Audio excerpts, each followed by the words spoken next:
السلام عليكم ورحمة الله تعالى وبركاته. مرحبا بكم أخواتي في قناتكم عالم النساء مع أم آدم. إذا كنتوا باقي ما اشتركتوا في القناة ندعوكم الانضمام بالضغط على الزر الأحمر الموجود أسفل الفيديو وتفعيل الجرس باش يوصلكم كل جديد. ولا عجبكم الفيديو ديال اليوم خليو لي واحد اللايك صغير باش تشجعوني. تنقدم لكم اليوم هذا العصير رائع وبدون مبالغة، رائع واقتصادي تيجي تماما بحال اللي تيتباع في المحلات وتيعطي كمية وفيرة وبدون مرورة. هاد الطريقة حصرية عندي في القناة، هذه طريقتي المعتمدة. هذا الفيديو غيكون مفيد بزاف وغتكون مفاجأة في نهاية الفيديو، خليكم معايا حتى النهاية، ما نطولش عليكم ويلا نبداو على بركة الله.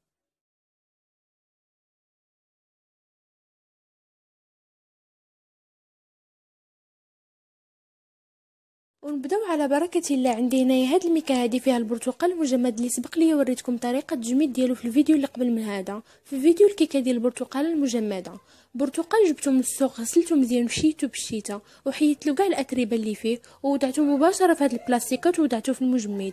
ومنين تنحتاجو تنجبدو. دابا غادي نشارك معكم طريقتي في استعماله في العصائر. ونبداو على بركه الله مباشره تنجبدو من المجمد وتنوضعو في هاد الطنجره ديال الضغط، تنوضعو بهاد الطريقه هادي.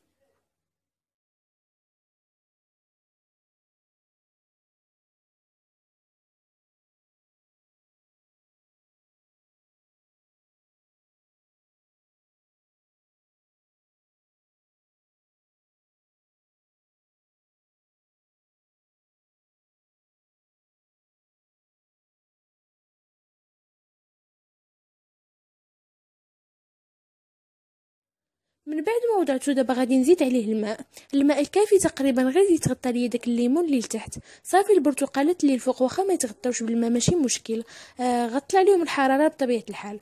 صافي وغادي نسد الكوكوط ديالي بدون اضافات. غادي نسد الكوكوط ديالي مزيان وغادي ندير الصفار وغادي نوضعها على النار تكون متوسطه وغادي نخليها حتى تصفر على نار متوسطه ونحسب ليها 5 دقائق وغنطفي عليها النار.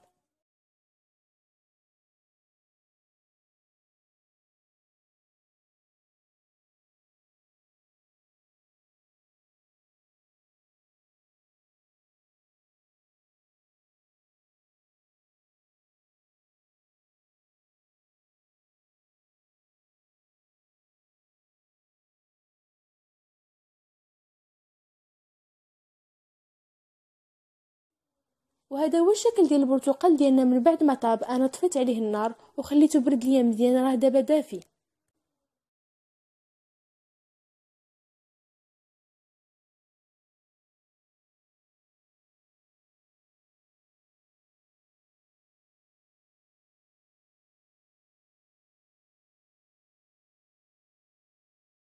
ومباشرة بدا نقشر في البرتقال ديالي، تنقشرو بهاد الطريقه هادي وتنحيد له هذيك العلفه اللي تتكون في الوسط. والا كان شي عظومه تنحيدوهم. انا بصراحه هاد البرتقال ما لقيتش فيه كاع العظومه وتنستمر بنفس الطريقه حتى نكمل الكميه كلها بالتقشار. بالاحسن نقشرو غير بيدينا تيجي ساهل في التقشار بهاد الطريقه كما تلاحظوا معايا.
وهذا هو البرتقال ديالنا من بعد ما قشرته. هاد القشور هادي ما غاديش نضيعوها بطبيعه الحال، غادي نحيد لها هاد العلفه هادي وغادي نطحنها في الطحانه الكهربائيه وغادي نحتفظ بها في المبرد او في الثلاجه وغنبقى نسم بها الكيك ديالي او الحلويات ديالي، يعني حتى شي حاجه ما غادي تضيع.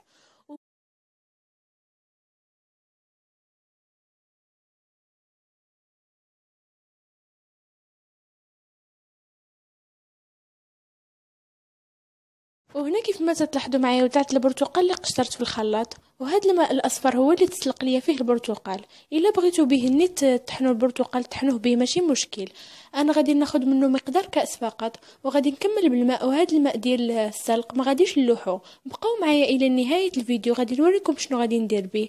دابا غادي نطحن البرتقال ديالي، غادي نزيد له الماء من روبيني عادي، وغادي نطحنو. هذا هو الشكل ديالو من بعد ما طحنته. دابا جبت هاد الصفايه هذه اللي العيون ديالها صغارين باش نصفيه مزيان ونتخلص من اي ترسبات، وغادي نبقى نحرك بهاد الملعقه هذه حتى يتصفى لي العصير مزيان ديالي بهاد الطريقه.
وهذا هو الشكل ديالو من بعد ما صفيته. غادي نطحنو على 2 مرات، غادي نهز نصف الكميه، غادي نوضعها في الخلاط، وغادي نضيف ليها الماء، وكذلك ضفت ليها واحد الياغورت. راه تقطع ليا المقطع. راه غادي تلاحظوا معايا باللي اللون ديال العصير راه ولا ابيض، راه غير لانني ضفت له الياغورت هو اللي عطاه داك اللون الابيض. ضفت له الياغورت بنكهه الفانيلا والماء، وطحنته عادي وعطاني هذا اللون هذا كما تلاحظوا معايا. جا هائل الابن ديالي حمق عليه غير بالياغورت، تيجي تماما بحال اللي تيتباع. غنسكبو في هذا الكاس التقديم، والكميه المتبقيه غادي نطحنها في الخلاط بلا ما نضيف لها حتى حاجه باش نوريكم قوامه كيف تيجي.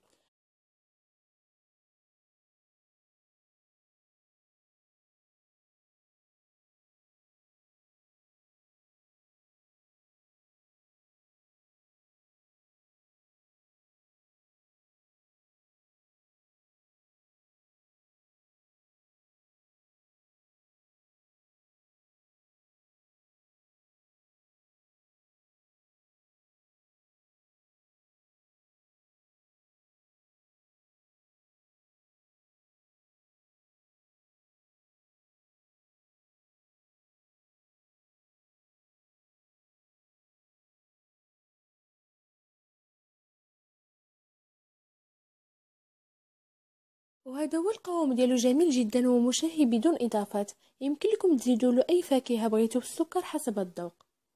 وهذا هو الشكل النهائي ديال العصير ديالنا. صراحه تيجي خطير بحال اللي تيتباع في المحلات، واحسن بكثير، وتيعطي كميه وفيره وبدون مراره. غير جربوه وردوا عليه الاخبار. الصراحه هذا العصير اللي داقو تيسول على السر ديالو. يمكن لكم تزيدوا له اي فاكهه او تضيفوا الماء حسب الخضوريه اللي بغيتو، والسكر حسب الذوق.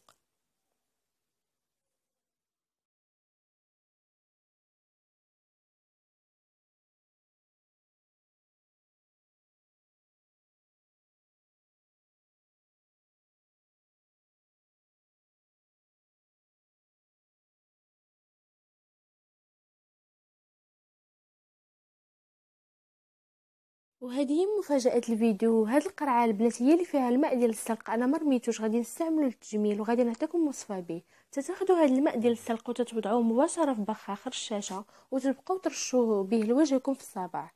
تونه راه هائله البنات، تيشد الوجه وتيحارب التجاعيد والترهلات، غني بفيتامين سي وكاع الفوائد اللي تنحتاجو البشره فيه. هذه هديه مني ليكم.